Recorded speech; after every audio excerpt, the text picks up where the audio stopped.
चीज़ सही चीज़ को बोलने में कोई डर और कोई शर्म भी नहीं होना चाहिए, चाहे इसके लिए सरकार हमको कुछ बोले। देखिए गलत तो गलत है ना, कभी वो तो उजागर होगा ही। आज उजागर हुआ, अब देखिए क्या हो रहा है। देखिए आप तो सारा चीज़ आप लोग देख रहे हैं। तो स्थानीय जब तक यहाँ डिफाइन नहीं करेगा तो एक ही रास्ता है, जिसके पास खतियान है वो यहाँ का स्थानीय है। आदिवासी मुख्यमंत्री में सिर्फ रघुवर दास ही रहे मुख्यमंत्री, बाकी सभी तो आदिवासी मुख्यमंत्री ही थे राज्य में। तो मिला क्या, क्या मिला आदिवासी? अड़चनें आती कहाँ है? कुछ नहीं है, इच्छा शक्ति होनी चाहिए। मुख्यमंत्री जो बोलेगा वही होता है, कि ऐसा समय आने वाला है कि हो ना हो यहाँ पर भी तीर चलेगा।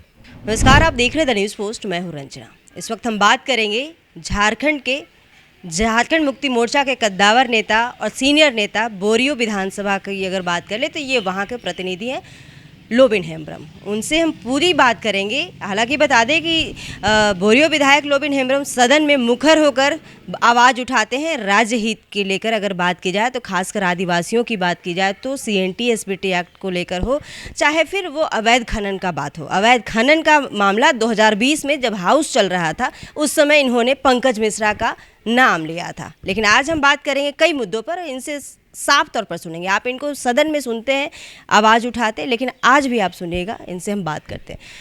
दादा ये बताइए, आप मुखर होकर आवाज़ उठाते हैं हर मुद्दे पे। पहले आप अवैध खनन का मामला उठाया था, पंकज मिश्रा का आप नाम लिए, फिलहाल पंकज मिश्रा जी, आपकी बात को देर से सुनी जाती है। देखिए बट जो चीज़ हम देखते हैं जो सही है उसी बात को हम उठाते हैं। आज यहाँ पर पूरे साहेबगंज इलाका में, साहेबगंज से लेकर के पाकुड़ तक इतना खनन का कार्य चल रहा है, ये चल रहा था। अभी तो कुछ सरकार टाइट हुई तो अभी फिर भी कहीं कहीं चल रहा है। बहुत जगह हम घूम के जंगल में देखे हैं, डिपार्टमेंट के लोगों को ले जा करके, फॉरेस्ट डिपार्टमेंट के लोगों को ले गए, माइनिंग डिपार्टमेंट के लोगों को गए थे, CO को हम लेके गए थे। पूरा जंगल हम छान के देखे थे। मैंने अजीब दोहन हो रहा है यहाँ पर। अभी कुछ कंट्रोल हुआ है, अभी फिर भी चोरी छिपी चल रही रहा है। हमने पूछा माइंस वाले को, DMO को हमने पूछा, डिस्ट्रिक्ट माइनिंग अफसर को जो हमने पूछा, तो उन्होंने कहा चालान पूछा तो लेकर क्या इसका हुआ है, खनन पट्टा मिला है? कहीं कुछ नहीं था, कोई पेपर नहीं था, किसी ने नहीं दिखाया। लीज कब से हुआ है, कब हुआ है, किसके नाम पर है, नहीं मिला। हम समझे कितना मैंने इतना इलीगल तरीके से माइन जो चल रहा था। इसीलिए हमने कहा कि हम एकदम साहिबगंज, हम मिर्ज़ा चौकी हम गए। मिर्ज़ा चौकी में हम देखिए कतार में गाड़ी लगी हुई है। तो हमने जब एक एक को पूछने लगा कि क्या चालान है, सब ड्राइवर सब भागने लगा। रात में नहीं तो करीब 3 बजे की बात है। मैंने एक भी गाड़ी में चालान नहीं था। और ओवरलोड कौन किस खदान से उठाया है कोई बताने वाला नहीं था, कोई काज नहीं था। कहाँ जाता था वो सब माल? वो सब बिहार जा रहा था, पूरा बिहार, पूरा का पूरा बिहार की गाड़ी थी। तो हमने तुरंत हमने निर्णय लिया कि आप इसको कंट्रोल करना चाहिए, क्योंकि गवर्नमेंट का रेवेन्यू का भी लॉस हो रहा है। और इसीलिए मैंने रात में ही हमने रोक दिया सब गाड़ी को। हमने प्रशासन को खबर किया कि इसका चेक किया जाए। प्रशासन अनभिज्ञ थी, उसको जानकारी नहीं थी क्या? अब जानकारी थी नहीं थी, जानकारी होना चाहिए था भाई। इतना गाड़ी यहाँ से इतना मटेरियल जा रहा है तो प्रशासन को तो मालूम होना चाहिए था। तब हमने धरना दिया। रात में 2 रात हम वहाँ खेत में सोए हैं, पूरा कार्यकर्ताओं के साथ में 2। इसके बाद फिर प्रशासन की तरफ से वहाँ CC कैमरा लगाया गया, फिर ओवरलोड को बंद कर दिया, चालान भी कटने लगा। तब हम सोचे चलिए अब गवर्नमेंट का रेवेन्यू आएगा, और आया भी। तो इस तरह से कई माइंस चल रहा है जो इलीगल तौर पर चल रहा है, उसका लीज नहीं है। फॉरेस्ट का एरिया में, फॉरेस्ट का हमने DFO को भी कहा था कि यहाँ फॉरेस्ट एरिया में जो लीज इन लोगों को मिला है, कैसे मिला फॉरेस्ट की ज़मीन पे। तब लेकिन नहीं, रास्ता बनाया था, रास्ता था, इतना घास जो कटा है तो फॉरेस्ट डिपार्टमेंट को देखना चाहिए था ना। अभी भी सारा चीज़। अभी बालू का क्या सीन चल रहा है झारखंड में? देखिए अभी बालू तो है नहीं। अभी आप मैं बता रहा हूँ, अपना विधानसभा क्षेत्र को छोड़ करके पूरे झारखंड का मैं बता रहा हूँ कि यहाँ जितने लोगों को, गरीब लोगों को मिला है प्रधानमंत्री आवास, स्वीकृति भी मिली, फर्स्ट एडवांस मिला लोगों को, लोगों ने घर तोड़ दिया, कुछ कुछ दूर तक बनाया, अभी बालू नहीं है, काम बंद है। वो लोग अभी दूसरे के दरवाजे में रहते हैं, घर तोड़ के आखिर जाए तो कहाँ जाए। अब बालू नहीं मिला, काम ठप पड़ा हुआ है। तो बालू नहीं मिल रहा है तो हमने प्रयास किया भाई कहाँ से मिलेगा बालू। आपसे जो आप जनप्रतिनिधि हैं, आपके क्षेत्र के लोगों का उम्मीद रहता होगा, आप सरकार में हैं, आदिवासी नेता हैं, तो लोगों का उम्मीद को पूरा कर पाते हैं क्या? देखिए, पूरा करना तो हम लोगों का दायित्व बनता है। कितना प्रतिशत? देखिए आखिर जनप्रतिनिधि क्यों चुनता है लोग, कि हम इसके चलते हमारी समस्या जो भी है सरकार में रखेगा और वो हमारा काम होगा। लेकिन इसलिए हम बार बार इस बात को सही चीज़ को बोलने में कोई डर और कोई शर्म भी नहीं होना चाहिए। चाहे इसके लिए सरकार हमको कुछ बोले या और विधायक लोग कुछ बोलते हैं कि नहीं? कोई कुछ नहीं बोल रहा है, हम तो बोलते चले जा रहे हैं, लेकिन उसका असर कहाँ हो रहा है। नहीं, आप पंकज मिश्रा का नाम लिए थे सदन में, असर तो ईडी ऑफिस उनको बुलाया गया, पंकज मिश्रा के साथ क्या कुछ हो रहा है आप देख ही रहे हैं। देखिए, गलत तो गलत है ना कभी वो तो उजागर होगा ही। आज उजागर हुआ, आप देखिए क्या हो रहा है। देखिए आप सारा चीज़ आप लोग देख रहे हैं, तो इसलिए ये सारा चीज़ कैसे बंद हो। आज यहाँ के जो आदिम जनजाति हैं उनका ज़मीन से बेदखल हो रहे हैं लोग। और अभी देखिए बरसात, अभी पानी नहीं है कहीं, अभी पलायन शुरू हो गया, क्या करें लोग। सब कहाँ जा रहे हैं? सब बाहर जा रहे हैं, कोई हाँ दूसरे स्टेट में जा रहे हैं। सरकार मैनिफेस्टो में वादा की थी हर वर्ष रोजगार 5 लाख से अधिक का, लेकिन रोजगार का करंट सिनेरियो है, उससे आप भी अवगत हैं। राज्य में जो परीक्षा होती है उसमें भी अनियमितता बरता जाता है। JSSC JEE का 3 जुलाई को परीक्षा हुआ, साहेबगंज से ही उसमें गड़बड़ियाँ पाई गई, क्या कुछ कहेंगे? देखिए, गड़बड़ी तो हुई है, ये क्वेश्चन लीक आउट होना मतलब कुछ ना कोई मिली भगत है इसमें। और क्वेश्चन जब लीक आउट हो गया तो इसको तो तुरंत कैंसिल कर देना चाहिए, लेकिन अभी तक हमको लगता है कैंसिल नहीं हुआ है। तो इस पर सरकार को कार्रवाई करनी चाहिए। और जो कहाँ से क्वेश्चन लीक हुआ, कौन व्यक्ति के द्वारा हुआ, इस पर कड़ाई होना चाहिए ना, उस पर एक्शन होना चाहिए। परीक्षा रद्द होना चाहिए, फिर दोबारा होगा।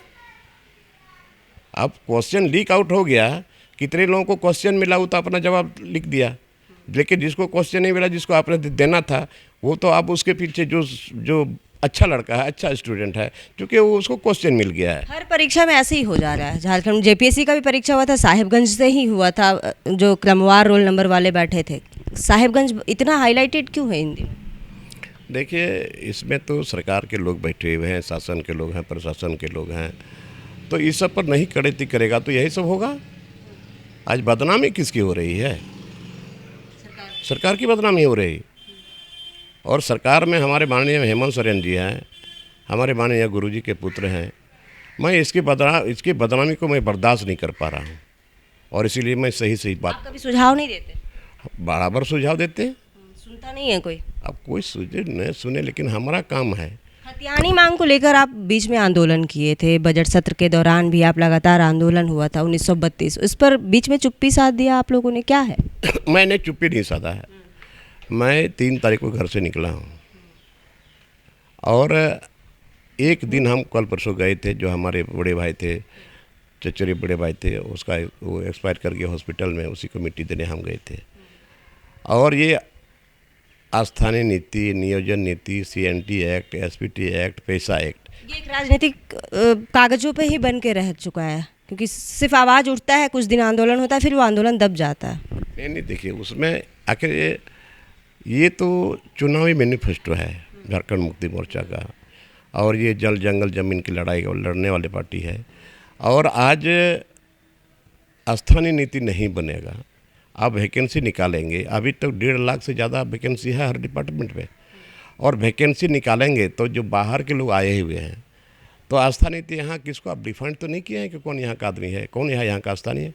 इसलिए बार बार हम बोलते हैं कि जिसका पर्चा है, जिसके हाथ में खतियान है, वही है यहाँ का स्थानीय है। ये 3rd ग्रेड 4th ग्रेड में भी यहाँ के नवयुवतियों को नहीं मिलेगा, आखिर ये लोग कहाँ जाएगा?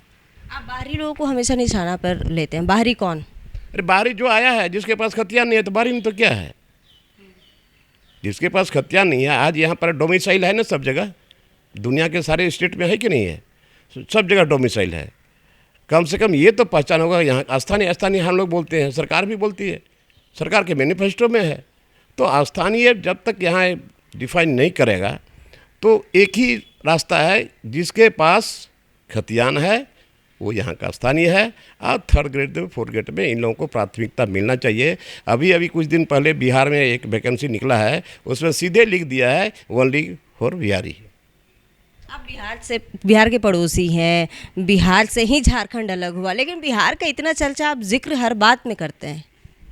इसीलिए ना राज्य अलग हुआ है, तो उसका लाभ नहीं मिल रहा है। कहाँ मिल रहा है? लाभ मिलता तो हमको तो अभी लगता है कि इस पर बहुत सारे पहलू हैं जिस पर सरकार को एक्शन में आना चाहिए, ताकि अलग राज्य हुआ इस मकसद से कि यहाँ के जो जंगल ज़मीन की लड़ाई है झारखंड मुक्ति मोर्चा को, इस पर तो हम लोग को तटस्थ रहना चाहिए ना। तो कहाँ कुछ हो रहा है? ना स्थानीय नीति बन रहा है, न खतियान आधारित नियोजन नीति बन रहा है, और न यहाँ CNT एक्ट SPT एक्ट को यहाँ सख्ती से लागू किया जा रहा है। जब कानून है, कानून का जो उल्लंघन किया है उस पर कार्रवाई होनी चाहिए। गैर आदिवासी मुख्यमंत्री में सिर्फ रघुवर दास ही रहे मुख्यमंत्री, बाकी सभी तो आदिवासी मुख्यमंत्री ही थे राज्य में। तो मिला क्या? क्या मिला आदिवासी? आती कहाँ है? कुछ नहीं है, इच्छा शक्ति होनी चाहिए। मुख्यमंत्री जो बोलेगा वही होता है, इच्छा शक्ति होने, जनहित में जो लोकप्रिय मुख्यमंत्री हैं, लोकप्रिय देखिए बहुमत है, जयमेम प्रचंड बहुमत से जीता था, सरकार है, 2.5 वर्ष हो गए, 2.5 वर्ष ही बचे हैं अब। 2.5 वर्ष में कितना कुछ पूरा किया जा सकता है जो वादा है? देखिए, आपने जो वादा किया, इसीलिए हम सदन में बोले, आपको याद होगा, आप लोग देखे होंगे, जो वादा किया है तो निभाना पड़ेगा, और बर्दाश्त करने का भी एक समय सीमा होता है।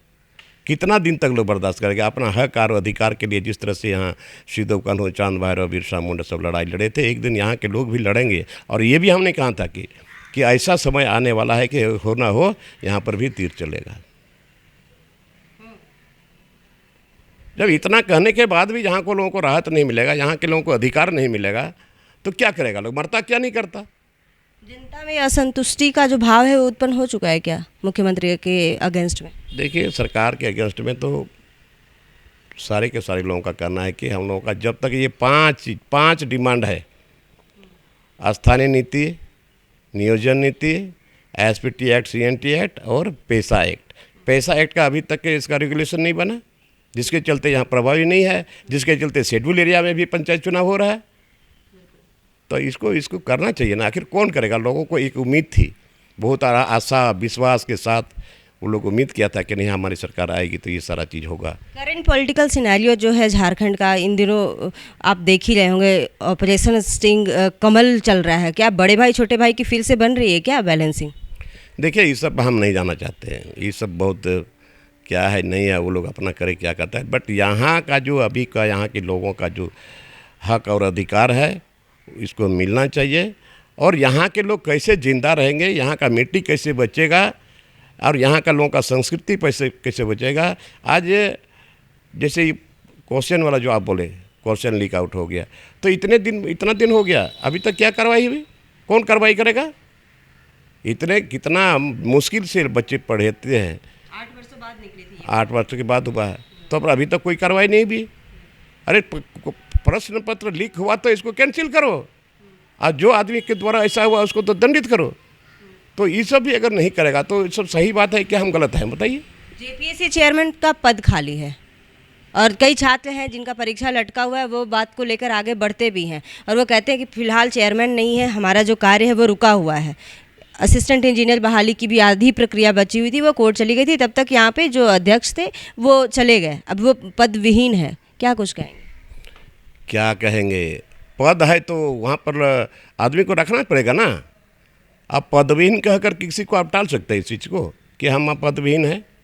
जब पद है, क्यों पद सृजित किया गया है? तो ये सब लापरवाही है, और तो क्या कहेंगे? काम में रुकावट है, काम में रुकावट, सारा चीज़ अभी सरकार में रह के भी नाखुश रहते हैं क्या?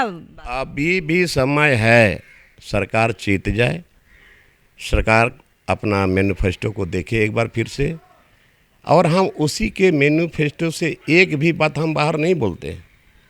जो रिमाइंड करते रहते हैं मैनिफेस्टो को, हम रिमाइंडर करते हैं, आईना दिखाते हैं, आप इसको देखो और इसको करो। ये मेरे लिए नहीं, ये सरकार के लिए। लेकिन देखता कोई नहीं है। नहीं देखेगा तो समझेगा, नहीं देखेगा तो समझेगा। आप अपना काम हाँ करके नहीं करेंगे तो बाद में तो पछताना पड़ेगा। अच्छा, एक और सवाल हमारा होगा, ये अवैध माइनिंग सेल कंपनी, मुख्यमंत्री का भी जो मामला है वो चल रहा है, वो जानकारी होगी, अनगढ़ा वाला जो खनन पट्टा लीज वाला, तो इस पर आप कुछ क्या कहते हैं कि ये मामला चला गया था, अभी मुख्यमंत्री दिल्ली से लौटे हैं, बाबूलाल मरांडी भी दिल्ली से लौटे हैं। देखिए, इस सब पे नहीं बता, कुछ हमको बोलना नहीं है, जो जैसा करेगा वैसा फल मिलेगा। जो गलत करेंगे तो गलत होगा, गलत गलत है, सही सही है, चाहे कोई भी हो। आप पार्टी में रहकर इतना मुखर आवाज़ कैसे उठाते हैं? आपको अंदर से, आप सीनियर लीडर हैं, अंदर से अंतरात्मा की आवाज़ होती है क्या? ये बिल्कुल अंतरात्मा की आवाज़ है। और दूसरी बात है, हम जो पब्लिक को देखते हैं तो मुखर हो के क्यों नहीं बोलेंगे? अच्छा, हम क्या गलत बोल रहे हैं? अगर गलत बोल रहे हैं तो हमको बताओ ही नहीं, भाई आप गलत बोलते हो, हम चुप हो जाएंगे। लेकिन सही है तो आपको करना पड़ेगा। जनता इसलिए नहीं भेजी है, जनता। देश को नई राष्ट्रपति मिली है, एनडीए की उम्मीदवार बनाई गई थी द्रौपदी मुर्मू, जेएमएम ने भी समर्थन किया था। उन आदिवासी महिला राष्ट्रपति बनने से झारखंड को कितना लाभ होगा, या पूरे देश के 10 करोड़ आदिवासी समुदाय को कितना कुछ लाभ होने जा रहा है? देखिए, ये पहली बार एक आदिवासी महिला राष्ट्रपति बनी है, ये आदिवासियों के लिए गौरव की बात है। बट आने वाले समय में आदिवासियों को क्या मिलेगा वो तो उस पर है। और हम आशा करते हैं कि चूँकि भले भी यहाँ महामहिम राज्यपाल रह चुकी हैं, सब स्थिति परिस्थिति से वो परिचित है, तो निश्चित तौर पर हम लोग को भी उम्मीद है कि आदिवासियों के है, आदिवासी है, गौरव की बात तो है ही, साथ साथ एक हम लोगों को उम्मीद है कि आदिवासियों के प्रति इनको भी कुछ न कुछ ही करेंगी। अब करना नहीं करना वो अलग बात है, लेकिन लोगों का विश्वास है।